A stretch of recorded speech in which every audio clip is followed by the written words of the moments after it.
ഇസ്ലാമിക ആചാരപ്രകാരം അത് പ്രത്യേകമായ മൗലികമായ കാഴ്ചപ്പാടും സമീപനവും ആരാധനാക്രമങ്ങളും ഉള്ള ഒരു മതമാണ്. ലോകത്തെ എല്ലായിടത്തും വ്യാപിച്ചു കിടക്കുന്ന ഒരു മതമാണ്. ഒരുപാട് പ്രതിസന്ധികളിലൂടെ, ഒരുപാട് യുദ്ധങ്ങളിലൂടെ, ഒരുപാട് തടസ്സങ്ങളും പ്രശ്നങ്ങളിലും എല്ലാം കടന്നു വന്ന ഒരു മതമാണ്. ലോകത്തിൻ്റെ വിവിധ ഭാഗങ്ങളിൽ ഇന്നും ഈ മതവിഭാഗത്തിൽപ്പെട്ട ഒരുപാട് ആളുകൾ അവരുടെ ജീവിക്കാൻ വേണ്ടിയിട്ടുള്ള അവരുടെ പോരാട്ടം തുടരുകയാണ്. ഗാസയിലും ഉക്രൈനിലും അടക്കമുള്ള ഒരുപാട് പ്രദേശങ്ങളിൽ അവരെല്ലാം ജീവിതത്തിനും മരണത്തിനും ഇടയിലുള്ള നൂൽപ്പാലത്തിലൂടെ സഞ്ചരിച്ചു കൊണ്ടിരിക്കുകയാണ്. നമ്മുടെ രാജ്യത്ത് ഒരു മതേതര രാജ്യമാണ് എന്നാണ് നമ്മുടെ ഭരണഘടന വിഭാവനം ചെയ്യുന്നത്. മതേതരത്വം എന്നുള്ള വാക്ക് ആകാശത്ത് നിന്ന് പൊട്ടി വീണ വാക്കല്ല.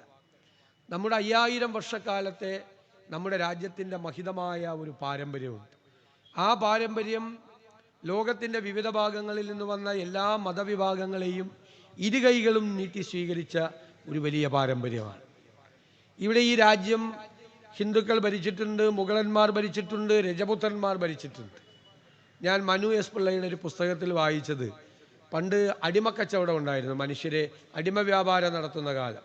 അന്ന് ഇന്നത്തെ എത്യോപ്യ, അന്നത്തെ അബിസീനിയയിൽ നിന്നും ഏതോ രാജാക്കന്മാർ നമ്മുടെ രാജ്യത്തേക്ക് കൊണ്ടുവന്ന ഒരു അടിമയായ ഒരാൾ പിന്നീട് ബിജാപൂരിലെ സുൽത്താനായി മാറിയെന്നാണ് കഥ. അപ്പോൾ എല്ലാ രാജ്യങ്ങളിൽ നിന്നും വന്ന എല്ലാ ജനപദങ്ങളെയും ഹൃദയത്തിലേറ്റിയ ഒരു സംസ്കാരമാണ്. അതിൻ്റെ തുടർച്ചയാണ് ദേശീയ പ്രസ്ഥാനം. ആ ദേശീയ പ്രസ്ഥാനത്തിൻ്റെ സവിശേഷത ആ പാരമ്പര്യത്തിൻ്റെ തുടർച്ചയാണ്. രാജ്യത്തുണ്ടായിരുന്ന എല്ലാ വൈവിധ്യങ്ങളെയും അത് ചേർത്ത് നിർത്താൻ കഴിയുന്ന ഒരു വലിയ ഒരു വിശാലമായ ഒരു പ്ലാറ്റ്ഫോം ആയിരുന്നു ദേശീയ പ്രസ്ഥാനം. ഗാന്ധിയും നെഹ്റുവും രാജ്യത്ത് എല്ലായിടത്തും സഞ്ചരിച്ച് ആ കാലത്തെ എല്ലാ മൂവ്മെൻറ്റുകളെയും ഹൃദയത്തോട് ചേർത്തു. ഇപ്പോൾ മഹാത്മാഗാന്ധി ഇവിടെ വന്ന് ശ്രീനാരായണ ഗുരുദേവനെ കണ്ടു, അയ്യങ്കാളിയെ കണ്ടു, വൈക്കം സത്യാഗ്രഹത്തിന് പങ്കെടുത്തു, ഗുരുവായൂർ സത്യാഗ്രഹത്തിന് പിന്തുണ കൊടുത്തു. ആ കാലഘട്ടത്തിലാണ് തുർക്കിയിലെ ഖിലാഫ് ആസ്ഥാനമായ, മുസ്ലിം ആസ്ഥാനമായ ആ ഖിലാഫത്തിൻ്റെ എല്ലാത്തിൻ്റെയും ആസ്ഥാനമായ ഖാലിഫേറ്റ്, തുർക്കിയിലെ ഖാലിഫേറ്റ് ബ്രിട്ടീഷുകാർ ഇല്ലായ്മ ചെയ്തു. അതിനെതിരായിട്ട് ഒരു പാൻ ഇസ്ലാമിക് മൂവ്മെൻറ്റ്, ആഗോളമായ ഒരു ഇസ്ലാമിക പ്രസ്ഥാനം ഉണ്ടായതാണ് ഖിലാഫത്ത് പ്രസ്ഥാനം. ഗാന്ധി ചെയ്തത് എന്താ? ഗാന്ധി സ്വാതന്ത്ര്യ സമരത്തിൻ്റെ നിസ്സഹകരണ പ്രസ്ഥാനവും ഈ ഖിലാഫത്ത് പ്രസ്ഥാനവും കൂടി ഇനി ഒരുമിച്ച് പോകും എന്ന് പറഞ്ഞു. ലോകത്ത് ആദ്യമായി ഖിലാഫത്തിനെ ഹൃദയത്തിലേക്ക് സ്വീകരിച്ച രാഷ്ട്രീയ നേതാവ് മഹാത്മാഗാന്ധിയും പ്രസ്ഥാനം അന്നത്തെ ദേശീയ പ്രസ്ഥാനവുമായിരുന്നു. ഡൽഹിയിൽ നടന്ന നമ്മുടെ കാപ്പാട് സമ്മേളനം നടന്നിട്ടുണ്ട്, ഖിലാഫത്തിൻ്റെയും നിസ്സഹകരണത്തിൻ്റെയും.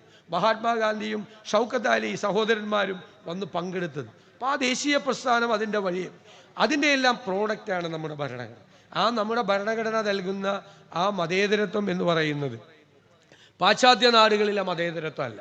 പാശ്ചാത്യ നാടുകളിലെ മതേതരത്വം റിജക്ഷൻ ഓഫ് റിലീജിയനാണ്, മതത്തിൻ്റെ പൂർണ്ണമായ നിരാസമാണ്. ഇന്ത്യയുടെ സെക്കുലറിസം, മതേതരത്വം എന്ന് പറയുന്നത് എല്ലാ മതവിഭാഗങ്ങളെയും ചേർത്ത് നിർത്തുന്നതാണ്, മതങ്ങളുടെ നിരാസമല്ല. ഞാൻ എപ്പോഴും പറയുന്നൊരു വാചകം ഞാൻ ആവർത്തിക്കുന്നു. ഞാൻ ഹിന്ദുമത വിശ്വാസിയായി ഇരിക്കുമ്പോൾ തന്നെ, പൂർണ്ണമായ ഹിന്ദുമത വിശ്വാസിയായി ഇരിക്കുമ്പോൾ തന്നെ എൻ്റെ സഹോദര മതത്തിൽപ്പെട്ട ഒരാളുടെ നേർക്ക് ആരെങ്കിലും അവൻ്റെ അവകാശത്തിൻ്റെ നേർക്ക് കൈവിരൽ ചൂണ്ടിയാൽ ഞാൻ അവനെ സംരക്ഷിക്കാൻ ഈ വിശ്വാസം തന്നെ മുറുകെ പിടിച്ചുകൊണ്ട് അവൻ്റെ മുന്നിൽ ഞാൻ നിൽക്കുമ്പോഴാണ് ഇന്ത്യയുടെ മതേതരത്വം അർത്ഥപൂർണമാകുന്നത്. അതാണ് അതിൻ്റെ ഉന്നതമായ ഒരു നിലപാട് എന്ന് പറയുന്നതാണ്. നമുക്ക് നമ്മുടെ മതത്തിൽ വിശ്വസിക്കാൻ അവകാശമുള്ളപ്പോൾ തന്നെ മറ്റൊരാൾക്ക് അയാളുടെ മതത്തിലും ആചാരക്രമങ്ങളിലും വിശ്വസിക്കാനുള്ള അവരുടെ ആ വിശ്വാസത്തോടുള്ള നമ്മുടെ ബഹുമാനമാണ്, ആദരവാണ്. അത് സംരക്ഷിക്കാൻ അവനേക്കാൾ ആവേശത്തോടെ നമ്മൾ മുന്നിൽ നിൽക്കുമ്പോഴാണ് നമ്മുടെ മതേതരത്വം ശരിയായ രൂപത്തിലും അർത്ഥത്തിലും എത്തുന്നത്. ഇപ്പോൾ മക്കയിൽ നിന്നും മദീനയിലേക്ക് വന്നു പ്രവാചകൻ. മദീനയിൽ മുസ്ലിങ്ങൾ മാത്രമല്ല ഉണ്ടായിരുന്നത്, അവിടെ ജൂതന്മാരുണ്ടായിരുന്നു, ക്രൈസ്തവരുണ്ടായിരുന്നു. അവിടെ പ്രവാചകൻ അവിടെ ഒരു ഭരണഘടന ഉണ്ടാക്കി, മാതൃകാ ഭരണഘടന. ആ മാതൃകാ ഭരണഘടനയിൽ, പ്രവാചകന്റെ മാതൃകാ ഭരണഘടനയിൽ അവിടെ മുസ്ലിങ്ങൾക്ക് മാത്രമുള്ളൊരു ഭരണഘടന ആയിരുന്നില്ല അത്. അവിടെ മദീനയിൽ പ്രവാചകൻ ഉണ്ടാക്കിയ ഭരണഘടനയിൽ ജൂതന്മാർക്കും ക്രൈസ്തവർക്കും മുസ്ലിങ്ങൾക്കും അവരുടേതായ വിശ്വാസ പ്രമാണം അനുസരിച്ച് പ്രാർത്ഥിക്കാനും ജീവിക്കാനുമുള്ള അവകാശം പ്രദാനം ചെയ്തുകൊണ്ടുള്ള ഭരണഘടനയാണ്. മാതൃക ഭരണഘടനയാണ് ഈ മദീനയിൽ വെച്ചുണ്ടാക്കിയത്. മോഡലാണ് അതെന്ന് പറയുന്നത്. അതിൻ്റെ വേറൊരു ഫോർമാറ്റാണ്, വേറൊരു പൂർണ്ണമായ രൂപമാണ് ഇന്ത്യയുടെ ഭരണഘടന. അപ്പോൾ അത് പൂർണ്ണമായി സംരക്ഷിക്കപ്പെടണം. വിശ്വാസങ്ങൾ സംരക്ഷിക്കപ്പെടണം. ആചാരക്രമങ്ങളെ കാലത്തിനനുസരിച്ച മാറ്റങ്ങൾ ആചാരങ്ങളിൽ വരുത്താം. ഏത് മതവിഭാഗത്തിനും കാലാനുസൃതമായ മാറ്റങ്ങൾ അവരുടെ ആചാരങ്ങൾക്ക് വരുത്താം. പക്ഷേ അത് അവരുടെ മതവിശ്വാസങ്ങളിൽ നിന്ന് തന്നെ, അവരുടെ ആചാരക്രമങ്ങൾ, അതിൽ നിന്ന് തന്നെ ഉയർന്നു വരുന്ന വാദങ്ങൾ, സംവാദങ്ങൾ എല്ലാത്തിൻ്റെയും പരിണതഫലമായിട്ട് വേണം ആ മാറ്റങ്ങൾ. ആരും അടിച്ചേൽപ്പിക്കപ്പെടുന്നത് ആകരുത്. ആ മാറ്റങ്ങൾ കാലാനുസൃതമായ മാറ്റങ്ങൾ വേണം. ചിലപ്പോൾ 5 നൂറ്റാണ്ട് മുമ്പ് ഉണ്ടായിരുന്ന കാര്യങ്ങൾ ഇന്നത്തെ കാലഘട്ടത്തിൽ ചിലപ്പോൾ ആചാരക്രമങ്ങളിൽ മാറ്റം വരുത്തേണ്ടി വരാം. പക്ഷെ ആചാരക്രമങ്ങളിൽ ഉണ്ടാകേണ്ട മാറ്റങ്ങൾ ആരും അടിച്ചേൽപ്പിക്കുന്ന, ഭരണകൂടങ്ങൾ അടിച്ചേൽപ്പിക്കപ്പെടുന്ന ഒന്നല്ല എന്നുള്ള തിരിച്ചറിവ് ഭരണകൂടങ്ങൾക്കും ഉണ്ടാകണം. അവരവരുടെ വിശ്വാസം എല്ലാം എത്തുന്നത് ഒന്നിലാണ്.